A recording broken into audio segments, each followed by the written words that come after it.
The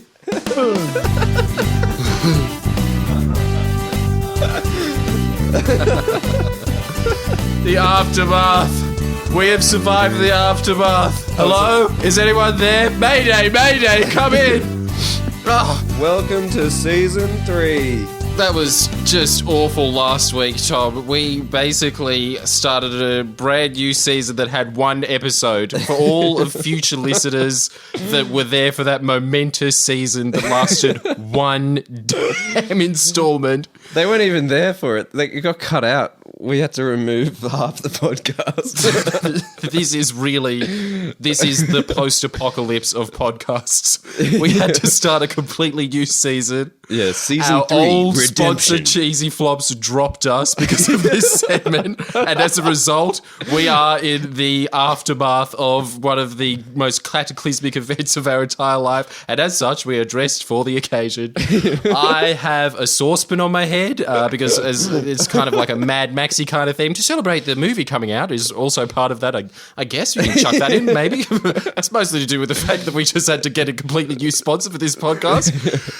Tom has no shirt on, is wearing a towel over his left eye, although it is completely functional. He's still got it over the top of that, just to symbolize, to go with the theme of this is it. Society is over. We have to start afresh. Yeah. This whole episode is about redemption. That we're not rebuilding bad people. the pod. And Robbie's over there. Robbie, our sound man, is over there. We're at Robbie's house recording this, and Robbie's He's got the nothing most on. naked out of us. He has the most to lose, and he has the least on.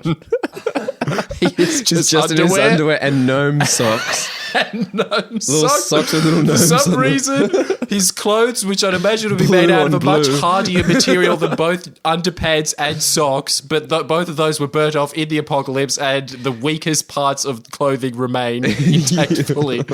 I went to the toilet just before we started, trotted back in to see Robbie, who was, when I left the room, completely dressed, strangely holding a guitar for some reason as a piece of coverage.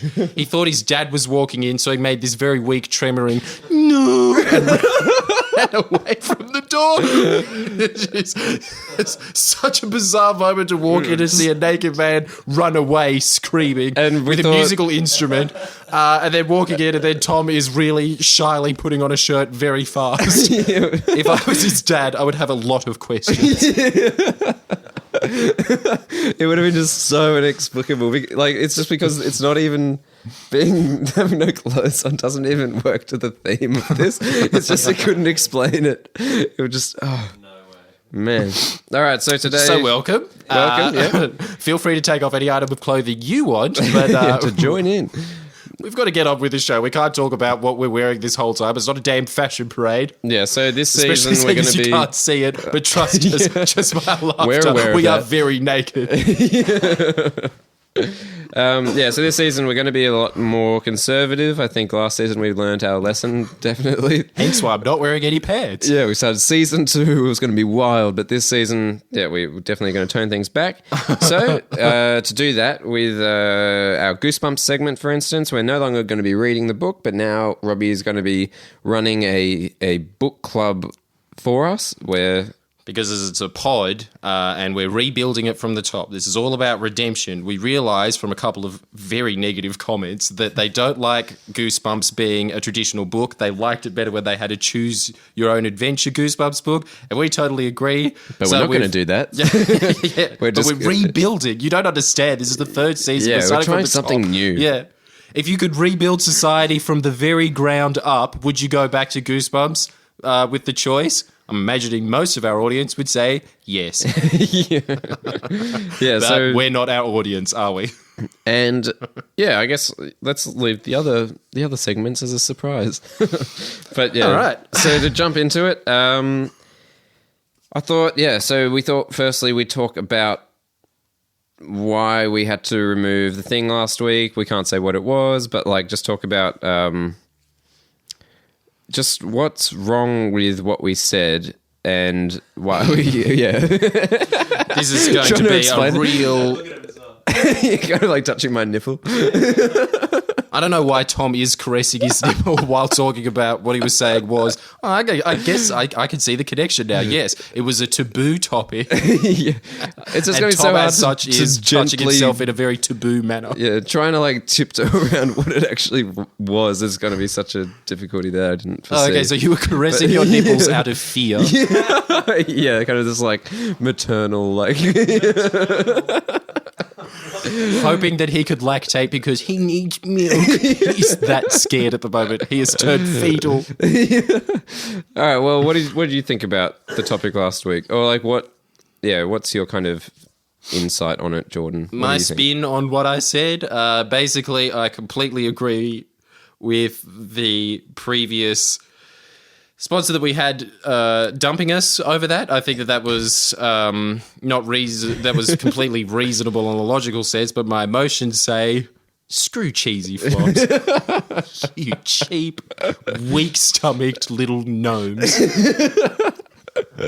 Thanks for not rescinding the sandals, though. I got to keep them, so joke's on you. It's one up. Yeah. Like the problem was that we were kind of... Like the topic is taboo tightrope, where we're kind of tiptoeing on what it is to be taboo, and I guess that kind of got away from, our minds a bit. Like that, we didn't like that was the point of the segment, but nonetheless, we had to remove it because we were bordering on racist, which I don't think we were, but that's just kind of the general consensus. The general consensus was as well, and this is why we thought it was such a perfect topic for Taboo Tightrope, because we're trying to find where the current barrier is on our society between civility and just being awful as a human being. And I think that we found the top of the wall. We were standing on the wall. We saw what it's like out there in the barren wasteland. And we said, no, it's better on this side, people. There's nothing out there. Just stay in your nice little bubble.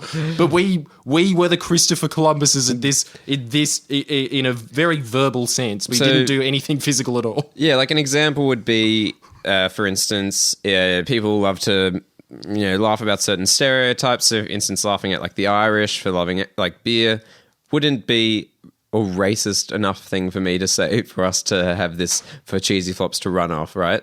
But saying something, but I'm sure everyone can imagine what would be something that would be offensive to say. So it's like, what is that kind of line where suddenly it's just like, oh, you can't say that, you can't say that, and like how ridiculous there is that there is a line that there is, like it seems.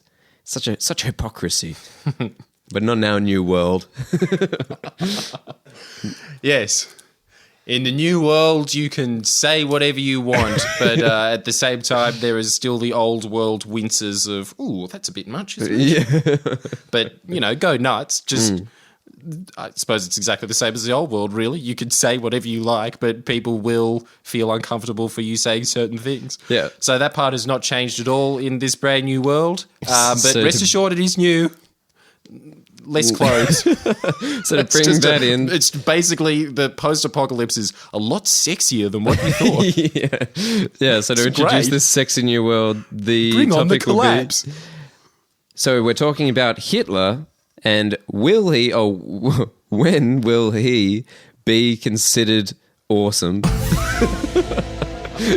And Robbie winces.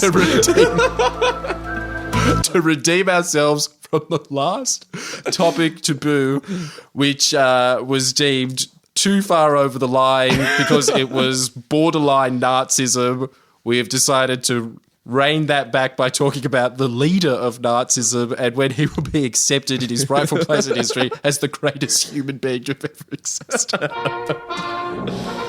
It's a new world. Damn it, Robbie. Stop with your old world prejudices. You don't get your little cushy lifestyle anymore, even though we're sitting in your parents' room. So just to explain what we're saying before anyone turns it off and just leaves with that. And to anybody that did that, good.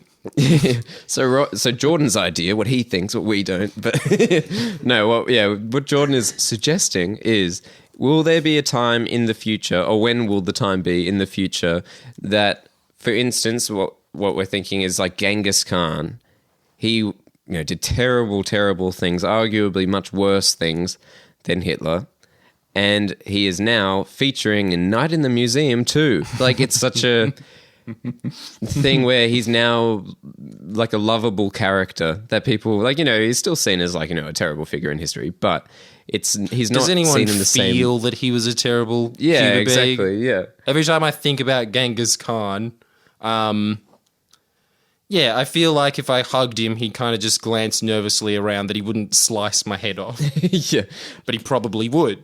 but imagine Hitler featuring a Night in the Museum too. It's like obviously not enough time has passed yet, but will there be a time when? Yeah, when it's suddenly like, oh yeah, we can laugh about Hitler now, which people do laugh about. Like Robbie was saying, there's like a large meme culture now online about kind of like laughing at Hitler, and he is a bit of a joke now, but There's something not Genghis still. Khan funny. Oh, mate. Yeah, when will Hitler Maybe he is, yeah. be considered the same as Bozo the Clown, who I'm not even sure if that guy exists, but you always hoped that he'd come to your party purely because you heard him a lot in 50s cartoons. Then when you'd ask your parents, can you get me a clown, they'd take you to the McDonald's, and then Ronald McDonald would walk in, and that was terrifying. But Hitler's like, Bozo. he is seen as being like a funny character. Yeah, all right. Robbie's showing us Robbie's giving us a perfect example of a meme of Hitler. It's where Hitler looking like a bro, Fresh Prince of Bel-Air, yeah, and it says, "How much did the Holocaust?" Like, I think is that it? Oh my god!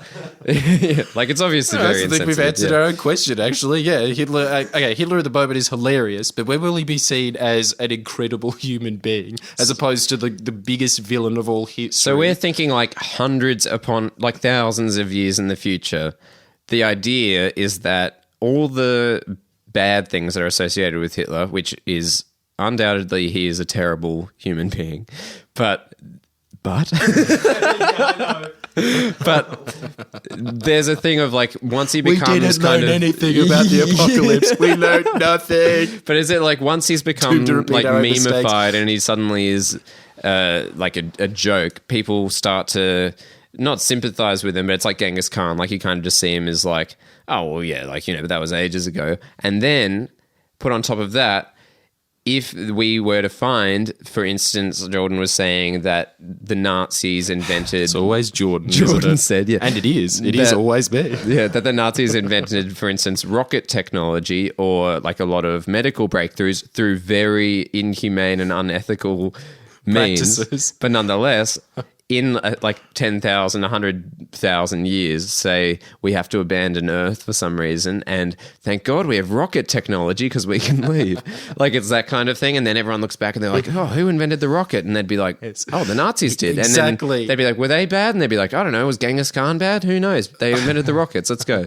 Like it would be that kind of... Yes, Hitler, there is a point in our existence, definitely, because the sun will eventually explode. We will need to leave this planet. I don't want to burst anyone's bubble here, but we're on borrowed time, people. The clock is ticking, and thank God for Hitler is all I can say, because there will be a point where he saves enough human beings. It might be like Zumbinis. There might only be 16 of us, personally. just the bare minimum that you need to seed a new population of humans. But he is actually, at the moment, our best chance of survival. He's all we got. How do you even know he invented the rocket? he's renegade. He didn't invent it firstly, but how do you know that? rules, Do you know that for sure? That like the Nazis invented rockets? As soon as anybody, naturally, like any human being does, when they say, are you sure? The You'll be like, the "Oh." idea of how certain they are goes from 100% easily to 80%, but they say in their mind, 99% sure, 99% sure. But let's just take Closer off the to 80. 19% and say that as soon as he said that, we got 20. Thank you very much, Robbie, for doing Robbie will what I find out should have for asked us. him to do in the first place. We will continue to pad until then. It said the first things that come up in Google searches: did Nazis kill babies? Try to make zombies? Make soap from humans? Invent Fanta? Invent Fanta. Well, there you go. The list just piles You on. can't- We ignore all the bad ones. Like invented Fanta. Oh, Yes. The third most popular drink at McDonald's, yeah. Yeah. probably. Who do you have to thank for that? So just think about that next time. If you didn't have that, you'd have two options when you went to McDonald's, and I'm sure that they wouldn't even bother coming up with the names because they can just differentiate it between you want brown soft drink or you want clear soft drink. Give me the brown stuff. Now we had to come up with Fanta as well. Added another word to our dictionary, our English dictionary even. He's basically one down from Shakespeare in terms of his donation to our language. Well, The what do you word think Hitlerian? about... You know how people Did say exist that... before him? Surely. I don't know that. What, Robbie? Oh wow. Yep. Carry on. I'll get it on my phone so I can read it. Carry on. Okay. Thank you very much for Thanks that contribution, Robbie. And destroying He had the... nothing to say. What do you think All when people concentration went out say the door. that... Sorry. What do you think when people say that Hitler has been kind of... It's a over-exaggerated just because of, you know, the victors' right history? Or do you think, no, that was a justified war, like World War II? Are you saying that would I prefer to be living under a world where Hitler rules the planet? No. I'm saying, was it... You know how, like, for instance... I really wish you were, because I really wanted to just at this point get on the record something that I think is like in line with everybody else's thoughts. That no, I don't. I'm really glad the Americans I'm won. saying, like, yeah, he was definitely terrible, but, like, do you think that, for instance, you always hear the stat of, like, in the Vietnam War, there was, like, 4 million civilian deaths.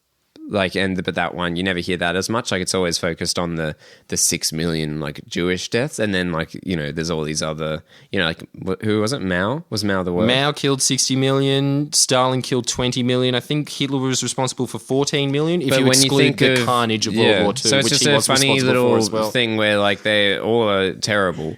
But it's funny how Hitler gets the bulk of the hate. Even though he deserves a lot of it. But, like, you know, you never hear people pissed off at Mao. Yeah, he's awful, but is he the worst? Yeah. It's one of those. Is cancer worse than AIDS? Well, surely one of them has to be a worse disease to die from. Definitely. So can we not go nuts and say that what will definitely be in the future the savior of humanity is the worst person now? You got to look very silly in 1,000 years. That's all I'm saying. Yeah, welcome to season 3. The light edition. I'll tell you about the Nazi medical advances that I found online here. It says the death of ethics from medicine in Nazi Germany was a sinful, reckless, and dangerous decision leading to untold atrocities. It has created one of the most extensive ethical controversies in history. Through the Nazi use of torture, they discovered information that is discreetly used by doctors and medical scientists today. For example, the Nazis extensively studied and monitored hypothermia at Dachau concentration camp by subjecting victims to severe torture. The Nazis immersed... I know. Why did you laugh at that? I'm sorry. I'm sorry. I'm just... Sicko. No. Oh, my God. No, But just having said that as well, assuming that humanity goes for all of the rest of time, there will become a point where Hitler killed less people than people he saved from hypothermia just from that. True. That's what we're saying, that there will eventually become a point in history where huge, monstrous dictators, the same with Genghis Khan in wiping out so many people that he reversed humans' carbon footprint by a few years. So he gave us some extra time. We would have had to come up with a consensus now instead of 2020 if it wasn't for Genghis Khan. He gave us 5 more years on the clock to work our stuff out. Well, I guess he's that our brings extra up, time. That is if humanity was a basketball movie in the 90s that had a hilarious Labrador dog that we we put all of our hopes vested in that Labrador. He's the foul in that episode, in that movie. Well, that brings up a cool question of, like, just because that might mean that he saved more lives, would you make really, like, unethical decisions in order to, I guess, save lives really indirectly? Well, I suppose actually now that I've gone through this conversation, and this is the point of having controversial conversations, everyone. Yes, I still think that Hitler was a bad person, but seeing that in the future there will definitely be a point where he has saved more lives than he's killed just because of his medical research and the fact that we will need to leave planet Earth at one point. And there hasn't been anyone who's developed any kind of rocket technology besides the Nazis. That aside. Well, history's just whoever was first to the post, you know? Who cares who was the second person to the Arctic? What a just half the human being, whoever the first person was to the Arctic, wasn't it? I can do it too. Well, why didn't you do it a couple of years before, pansy? Too late. In regards to that, yeah, now that I've had this conversation, I am proudly agnostic once again. I was leaning towards atheism, thinking that there was no God over the past few years. If I may indulge and pretend that I'm a 40-year-old woman at the moment that lives in Newtown because Tony Abbott was elected. But basically now I'm back to agnostic because it's the kind of person that when people throw at you saying, well, why did Hitler exist if there's a God? Well, if you think about it at a long time expansion, then maybe that was the only way. Maybe he had to kill 14 million people to invent rockets. Yeah, I don't think it works, really. Yeah, neither do I. And purely out of the peer pressure in this room of everybody groaning and looking away nervously, I'm back to atheist. How can you so stupid to believe in God? Idiot. Hitler's terrible. All right, so now we're going to move on to... Oh, yeah. In summary, what do you reckon? Verdict? Now that we've had this discussion, and see, this is the thing, the world's still spinning. Verdict. It's post-apocalypse. I don't think Hitler will ever be seen as an awesome person. Robbie, what's your opinion? I agree. You agree. I disagree, but I'm really scared and rattled from last time. So yeah, no, I'll get rid of the diss my own diss, and just it's just agree. I guess when you do that. So now we're going to talk about a little experiment that we are wanting to perform on the podcast involving our sound man Robbie. Who's sitting there cross-legged. Come over at this point, which is great Just his because underwear. we are talking about Robbie's dating life, and he is pretty much naked at the moment, which is the best kind of clothing that you could be for this conversation. So, Robbie, talk to us. What's happening? Why do I have to describe this? All right, so Robbie... You want us to describe it? We were giving you the chance to be nice to yourself, so I'm very happy to tell it like it is, but you could use embellishments if you like. Oh, I just need I don't know what. No, Working his pickup game. You need a woman, Robbie. Yeah, right. Let's be really... Yeah, there's plenty of fish in the sea, and you've got a net that has huge, massive holes in it. And we're here to sew it up. You've got a problem, Robbie. Okay, all right, yeah. So, that's true. we're not talking about... We're talking about pickup, which is the art of walking into the club and just getting any girl that you desire, which is a very strange phenomenon that's become very popular in the last... I don't know, it's probably been for a while, like forever, but like in the last 5 years at least, I know a lot of guys that have read books like The Game and like these different kind of like pickup like manuals, which like teach you. It's probably a little bit because of How I Met Your Mother with Barney from How I Met Your Mother. Remember, like he wrote a book. It was like 100 ways to like pick up girls. Like that was like his thing, and the bro code. Like, and everyone thought it was really like funny and cool or whatever. So, anyway, that kind of feel is the feel of like why else do guys go out? Is the question. Firstly, why do you go out to the club? If you keeping in mind that this is supposed to be the episode where we tone it down a bit, I'm trying to think of the least sexist way to phrase this, but I think the only reason I ever went out to clubs was to mac the hose. Is that acceptable? So it's a thing of... I'm pretty sure the only time I've ever been out to the club was to try and get some tail. I feel like it works on both sides. Like I really do think like that is the purpose that girls go out for as well, and they just really to their deaths deny it and say, no, it's for the dancing and the music, it's just fun. But like there's definitely an element of there that is our... It's really scary to think about it this way, but it is just a modern equivalent of chucking 100 apes into a pit and then putting a man at the top to play bongos very savagely. Yeah. It's dark. It's dank. Yeah. There's no escape. You can't get out of there. It's too crowded. The bongo man has just figured out a much more technologically scary way of playing music than to slap up and down. He's able to spin the circles around now. And but it's the same thing. It is a pit of apes. And all the apes are just throwing alcohol down their gullets until they blow up.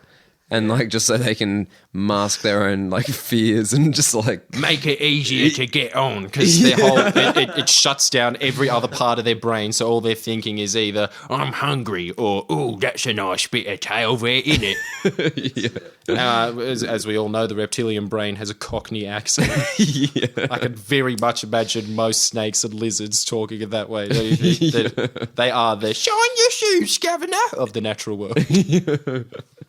But yeah, so our experiment is to just see if we can transform Robbie over the next few weeks into what was the term? A golden dragon. Or was it a dragon master? It's like the term that is apparently given to someone with 100% pickup mastery. And we know that because I invented the term then, apparently. Robbie looked it up on the net and it doesn't exist. But the golden dragon. It's a thing now. Can Robbie become a golden dragon? Which is 100% success rate in the club. Meaning that every single woman that he speaks to has to make out with him. So he goes from a success rate of, I'd imagine, I think you've done it once, have you, Robbie? Did you? No, that's right. You pecked a woman on the cheek in the club once, which is what most French people do. It was when on the they're- lips. It was on the lip. Give him that. That was my Yeah, only but I successful mean, we've all pickup. kissed our mum on the lips before, you know. It's not. It's But not. this the same is as just a to reiterate, patch, this is it? isn't like, becoming friends with a girl and then, going on dates and like maybe like kissing and whatever from there on, having like a girlfriend. This is strictly pickup game. So just like walking into the club, meeting an absolute stranger, and then being able to take them home. Put your tongue as far down their esophagus to the point where the tip of it's burnt from the stomach acid. Can you do that, Robbie? Can you get 100% success rate of that? And I hope that in a month you talk back into the microphone and you say, 100%. Golden You have no tongue. That's what we want. Do my best. And then it goes on from there, from not like the true pickup master is able to just walk up to a random person in the street and just pick them up during the middle of the day, like broad daylight. The day game. You don't even need to be in this chimpanzee infested pool. It's just You can be one of those hilarious chimps with clothes that are apparently very good at rating what daytime television program is going to rate better than another one. And that's why they're sometimes used in movies to determine what daytime television programming schedule there should be. So we're very evolved from the pit of apes that are drunk. so we want updates.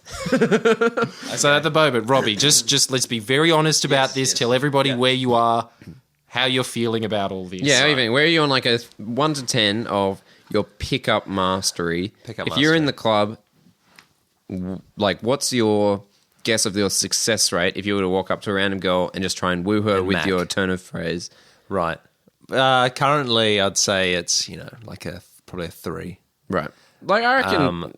How do you qualify a 3? Because Yeah. I think I can dance. Yeah, you can. He can. I can dance, but I can dance. but that's pretty much the extent of it. So like that. I suppose I was going to So say I- that you're I- lying about the dance, but anyone who pronounces it as dance can dance. He can dance. Yeah. No, but I think that qualifies as that's a couple of numbers there, and then beyond that, You certainly can. That's a massive asset for you. I think that Do you think that actually works, or are you both just I don't know. basing that off the movie Hick, where Will Smith says Jesus. the Alabama release of Hitch, where instead of Will Smith, it's just got grown-up Urkel, and he's got that same thing as the guys from, that show Fat Albert, and there was that one guy that just has a beanie with eye holes out the front of it. Yeah, he's dressed like that, and that's the pickup master for Alabama. Hick. So we're both right. Yeah, so I think your dancing is definitely a thing that you can make the most of. Perhaps it could be a hindrance. I'm not sure, but at the moment, I feel like it could help in some way. I'm ready to give this a try. And I think a big part of this is me and Jordan are trying to kind of live through you in a sense. Yeah, we're just very interested in how this will go because we want you to just to like go as deep as you can into the pickup world of YouTube and any books you can find and just learn the trade. So if you guys have any suggestions for Robbie of pickup material that bagged you a woman, if you've got any of them, give it to Robbie. He needs it. What about the photo thing? And also in the meantime, You bring it up like, come on. for a month. I don't know why he wanted this. This was purely a joke in the pre-line for this episode. But now I suppose we have to tell everybody that Robbie genuinely wants this. Robbie wants. This was just me saying that he should have this in his wallet, but he thinks that this is actually a good idea. Seeing as our audience is predominantly male, it was probably too much of a stretch to ask if there was a woman that could send Robbie a picture of themselves that he could put on his phone. So if anybody ever asks him in the meantime from that, do you have a girlfriend? He doesn't have to embarrassingly turn away and say, oh, not at the moment. I'm playing the single game, bro. Like, So- it's great the doing that. single game, bro. So Which if is there every are- time, yeah. every time a guy says I'm playing the single game, it just means you haven't been laid in years. So if you are a girl listening though, and you're willing to send a photo to the Friendly Jordies privately, if you'd like to keep it private, but But we'll make it public. then that would be Just great. know that. But if not, For Robbie to keep on his phone as a fake girlfriend. But if not, the alternative is If you're a can guy a out there. man send a picture of themselves in a wig for Robbie to use, add your preferred female name, and we'll see if that tricks anyone. If anyone thinks that is a woman, then we'll just put that photo in the Friendly Jordies Facebook Hall of Fame. So you get something out of it. Robbie very, very sadly gets something out of it, I suppose. But, you know, Yeah, why do you want it? Sort of seems like everyone's a winner, I guess. I'll record the correspondence with my mum. oh yeah, you'll show your mum the photo as though like, oh, I met a girl, and see what she says. No, this makes a lot of sense now. Now everyone truly is a winner. Yeah, I'd be very I'm interested sure. to see that. I'm sure his mum would like that. If your dad came in at the start of the pod and saw you naked running out of the room, and then you show your mum the photo of like this girl you've met, but it's clearly a guy with a Man wig in on. wig. Just to be perfectly clear, Robbie lives in your classic well-to-do leafy suburb that has a 3-story house and actually has one of those purebred Labradors with cross-cock eyes because it's that inbred. It's so pure breed. It's like the most expensive dog I've ever seen in my Long, life. majestical coat. Boss-eyed crazy eyes that go everywhere, innit? Because his mum's his It's sister, like, right? It's like an Egyptian queen that like would have been, just like so pure that it's like too pure. It's started to become inbred. Incredibly beautiful skin, rotten brain, which is basically Robbie's dog Stanley. Which I know you paid a lot of money for him, but I'm sure you love him. But yes, he has He has learning difficulties. That dog. And now we're going to be moving on to talking about the question, is ignorance bliss? What do you think, Jordan? First of all, I think that the question is very American PBS Yeah, question. yeah. Don't you think? It really feels like we've got publicly funded money. And although we're both Have we're no both money. standing here without shirts and pants on with a post-apocalyptic vibe, it feels like that they, as the world is on fire around them, that studio is still somehow intact and they're all sitting there in cardigans. Don't you think? Well- It's got that kind of a vibe to it. Is ignorance bliss in that environment? While the world Yes. is burning. Look That was the conclusion on NPR. Well, yeah, it's kind of because it's brought up because of the release of Mad Max Fury Road this week. And everyone's saying just unqualified, like undeniable that Mad Max is an amazing movie. Everyone's just agreed. There is no question to it. But I feel as though it's a reasonable thing to say that the people that... Is there a difference? We've kind of touched on it in the past, would there be a difference between someone who's like a film scholar watching that and thinking, yeah, it's pretty good, and then someone who knows nothing about movies but just loves action sequences? Would they enjoy it more than the film scholar because they're just like way more immersed into it, so that like they're ignorant of the film? Yeah, they're not in their head. They're not seeing how it's being made because they're ignorant to the process of how it's made. So they can enjoy the thing more. It's more entertaining. This is a good debate that Tom and I seldom is an overstatement of how often we debate this. I think we've talked about it 3 times and dropped the ball for 6 months. Yeah, but we're back. We had to have a hiatus because of how intense the debate was. Yeah. It was... I was feeling pretty sleepy after that. It was 1 a.m. in the morning, and usually I go to bed at 11. And it's good in the sense that Tom is a film student. So he's always of the idea that because he knows what's happening in a film, he has this special insight into it that nobody else knows. And ooh la la, he knows what the camera angle's called and how you get that explosion to happen in the background. Well, I know how you do it as well. Fire! That's all you need to know, you college boy.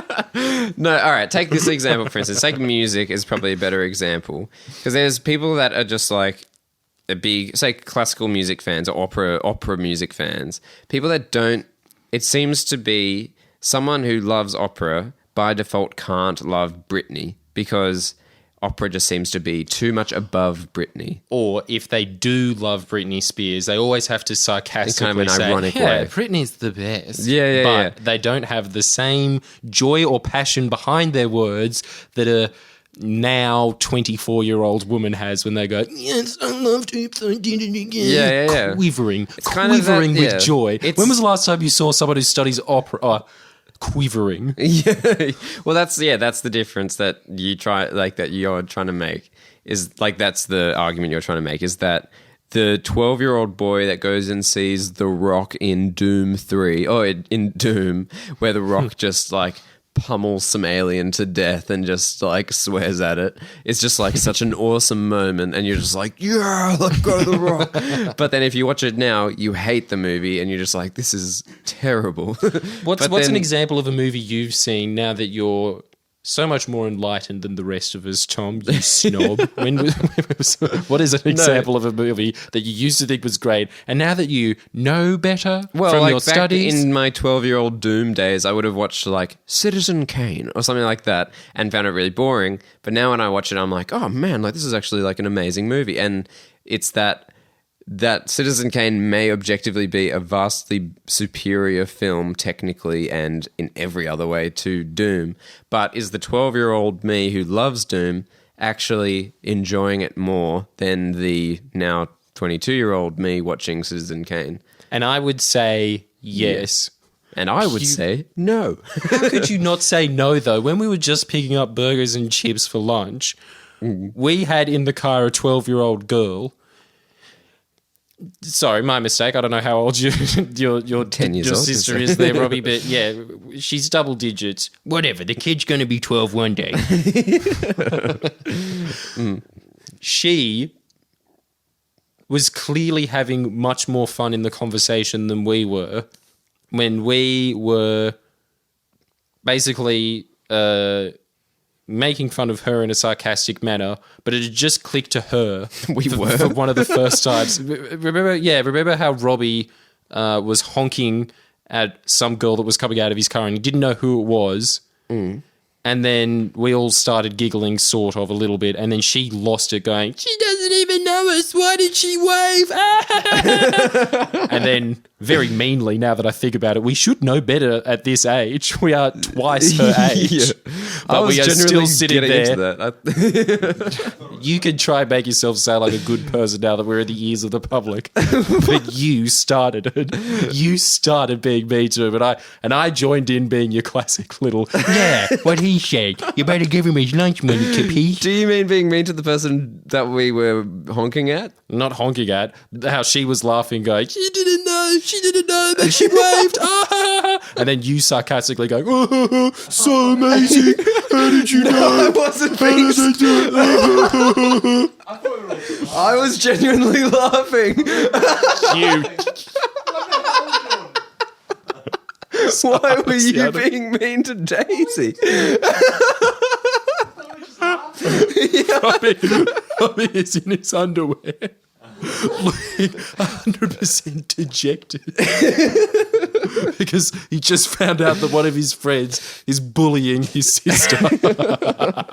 Yeah, well, ignorance is bliss because she doesn't know about it and she's happy, right? Exactly. And everyone was much happier before we knew this ugly truth. Yeah. But I think that But at the same time, I was kind of happy sarcastically making fun of the situation, but I think that I would have had way less fun than you guys that were sitting there going, she didn't know. And I was sarcastically laughing like, she didn't know, that's stupid. Well, take for instance like Tim and Eric, or like comedy that you need to understand context, or that requires some kind of like deeper understanding. There's kind of layers of humor within it, right? So like the same is with film, is that you'll watch a movie and you'll enjoy the surface of it, but then there'll be like all these deeper layers of meaning that you won't be picking up on. That someone who, is, like that has the better understanding, like the opera person who loves opera music, they can appreciate it while you would have no clue what's going on. Like I would have no clue what's going on, but you'd enjoy Britney. But like Robbie, I'm sure, would not enjoy Britney nearly as much because it's just, to him, it would sound simple, while something else would sound more... Oh, you can hear it in the applause, though, that when you go to an opera... It's just not and as enthusiastic. I can't even lift my head to applause at the end, but you hear everybody else around you going... Maybe a couple of... When you're at a Britney Spears, even her Vegas concerts where she's got a muffin top and she's just very desperately out the front going, so my boyfriend cheated on me last night. I need a new man. Is there any spunks out there? And then some gay man in his 40s that has obviously had a very sad life by like just the facial expression and the colours that he's wearing on his jumper. You know that he is not as happy as the green and reds that he's trying to festively wear. He comes up on stage going, I'll be your man, Brittany. At that moment, everybody's going, woo! Don't you think? The whole audience is ecstatic with excitement because it's Brittany! Yeah, I kind of do, yeah. Ah, yes, it's Eduardo. Who cares? Yeah. I think like when Make a we song about originally... shaking your ass. This is just one of the only opera discussions master. we've had where I actually have like slowly been more convinced onto your end. I just feel like it's a really bad way to take on the world, in that if you're just like, that's what you think will make you more fulfilled or happy as a person, to just be really ignorant to like what you're doing, then there's no reason to investigate anything, right? No, there's not. And that's my advice to everybody listening to the pod right now. Give up your dreams. You'll be much happier that way. Yeah, and that, like in a weird way, you probably would be. Yeah, actually, unless that the dream is says it. sagely Zen Buddhist advice. Yeah, Don't you think that there's always all these other routes that you could take, but at the end of the day, Confucius got it right thousands of years ago. You don't need to do anything else after that. If it's not broken, don't fix it. Just don't do anything. Just sit in a damn cave and look at the sunset every day. That's all you need to do. Yeah. It's funny how like pretty much all like self-help and kind of modern motivational advice is always like chase that dream. Like don't, like it's kind of it's just completely at odds to Confucius and like Buddhism. And it's true. It's amazing that piece of when it's worded in an East Asian way of when your head is filled with things, it is harder to enjoy the moment. But when you're hanging out with your bogan friends and basically they're just sitting there going like, hey, you got any of them billies, bro? I could go for one now. They have like a blank smile on their face the whole time. Then Pure happiness, isn't it? Sitting around a bonfire, getting stoned with people that you know won't beat you up. That's nice, isn't it? As opposed to when I go to all of my girlfriend's Sydney law friends and hanging around them, and you can just see them always searching for something witty to say. Oh, you are dead inside and you're not hiding it very well. Yeah, it's just such like dodgy, like it's probably like correct advice, but it's just not helpful for the world. Like everyone needs to be sad for this world to function. Like your Sydney law friends might be really like sad individuals, but they're definitely got to contribute more than the happy stoner guy. Yeah, okay, so sad that's realities. true. Well, you've kind of swayed me in a way, is that, yes, ignorance is bliss, but you selfish amoeba. Yeah, being that, there you go. can't- Yeah, that's a really cool way to finish that. I think, yeah, but being blissful isn't all that great, is it? It's kind of selfish. It isn't all it's cracked up to be. It's much better, apparently. Yeah, it's great. But again, don't do that. Yeah. All right. So It's a now, very confusing mixed message, and we'll go to the segment next without explaining anything more of that point.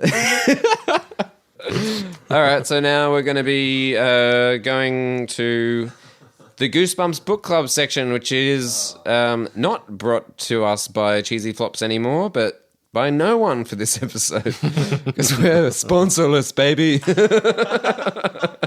And this is where we chose to make the pod more civil.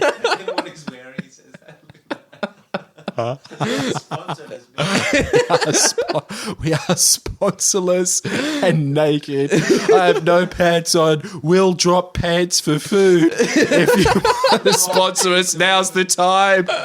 We need it. I can't afford a build. All right. So Robbie has read Goosebumps. And to give everybody the perfect picture of what we have in our minds, so everybody's up to speed. Because Goosebumps was declared boring in the last podcast, but we kept reading it anyway and then confirmed it afterwards that we all thought that was boring. Now, the aim of the game is that Robbie's going to read the chapters beforehand and we're going to pretend, and we're in the perfect setting to do this because we're in the well-to-do leafy suburb in the second living room of this massive house. Does your mum actually conduct book clubs in this room? She has, yeah. Yeah, Yeah, she does. actually has. Perfect Yeah. situation to do that. Yeah. I didn't even know book clubs existed anymore, but they do. Yeah, they do, Yeah. apparently, yeah. But anyway, we're in one today. But basically, we are what we're imagining most 40-year-old female book clubs are. 1 to 2 of them have actually read the book. The others have either skimmed it, been very busy that week buying texters for their daughter. That's pretty much it. But like, it was on my mind for 2 of those weeks, so that covers that. We've got all of that on our minds. We're very busy people, Tom and I, so we don't have time to read Goosebumps, so we're going to wing it. We're going to pretend that we know what is happening in Goosebumps. And then Robbie, as we're just going to have this conversation, and then we'll just drop how disappointed we are in our husbands every now and then in the conversation. Robbie will try and prompt us with plot lines and character developments in that chapter. We're going to pretend that we know what they are. If we know what they are, then... We get a point. We get a point, but in this game, you don't want a point because at the end, the way that Robbie is going to ask us the question, how do you know so much about Goosebumps if you haven't read it before? And we're going to say, because I've got Goosebumps, baby. At which point the person who loses, i.e. wins the most points, so it's like golf, this is the verbal golf, they Okay. will then lick Robbie's foot to give them, and we're imagining that will be so disgusting that it'll actually give us skin-induced goosebumps, and that's why we will have goosebumps, quote, baby, end quote.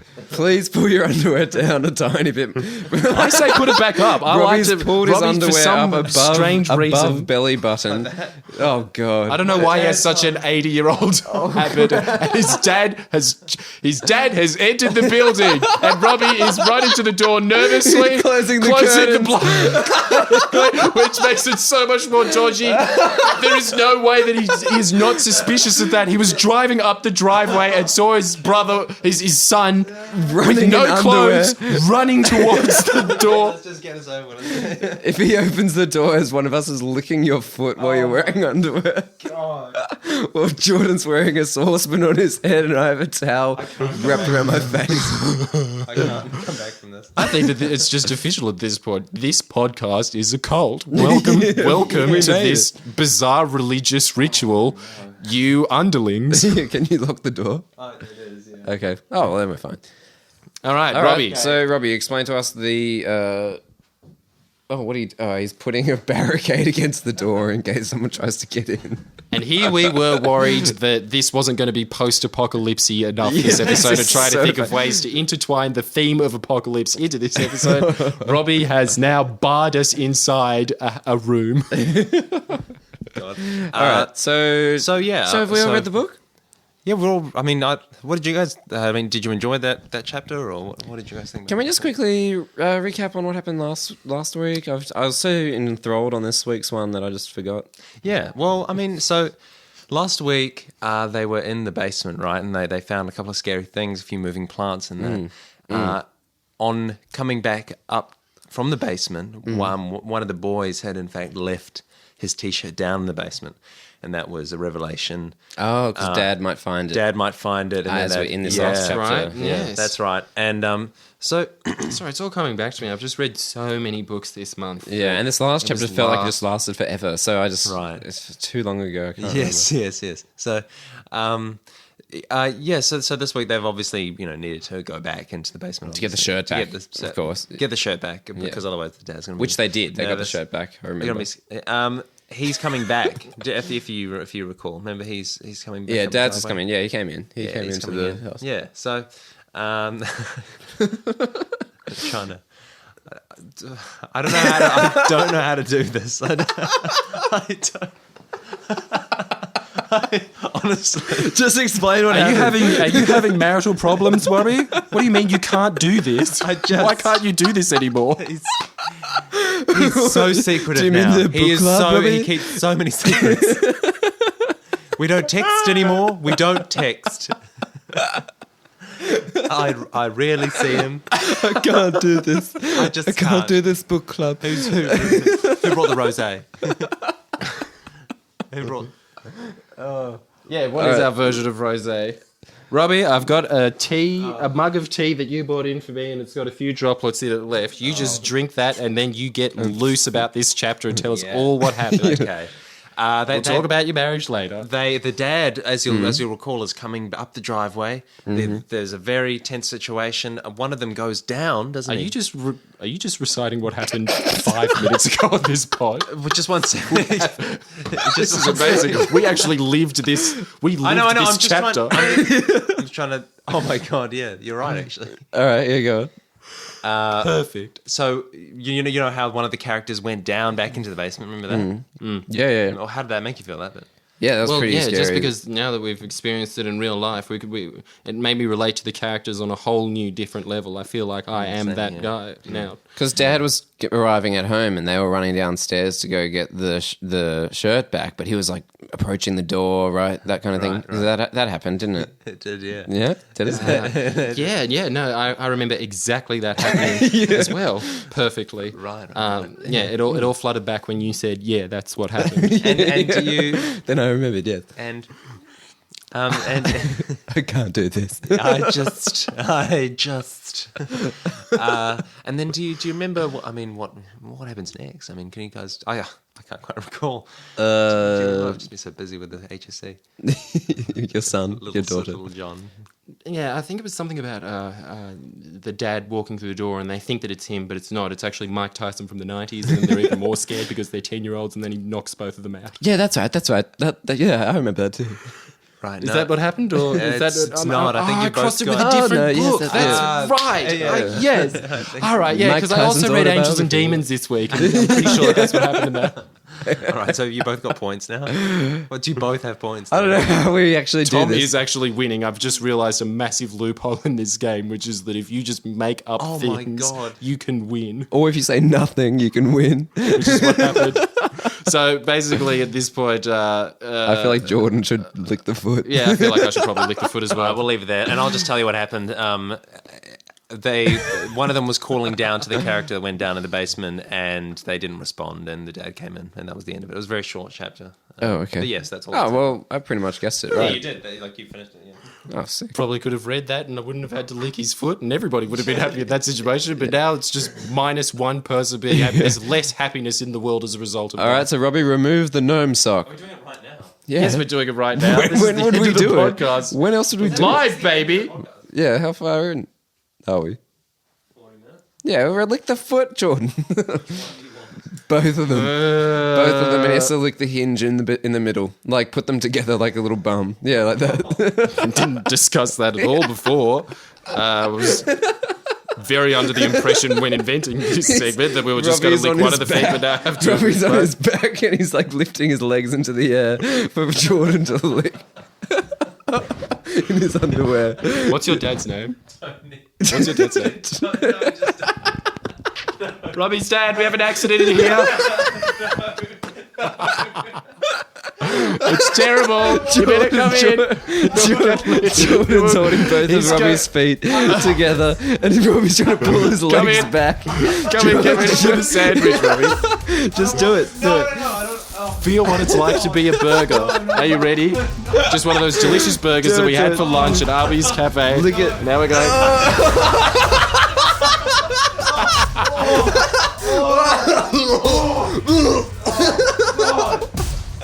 Why is Robbie vomiting? Why does Robbie get to vomit? Your feet are on my tongue. That was horrific. Oh my god. And very tenuously, for such a small reason, that is the end of the pod.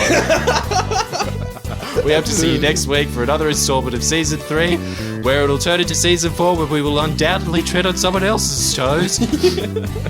But for now, adios. See you later. Remember to send your photos in for Robbie or send in any advice if you have any.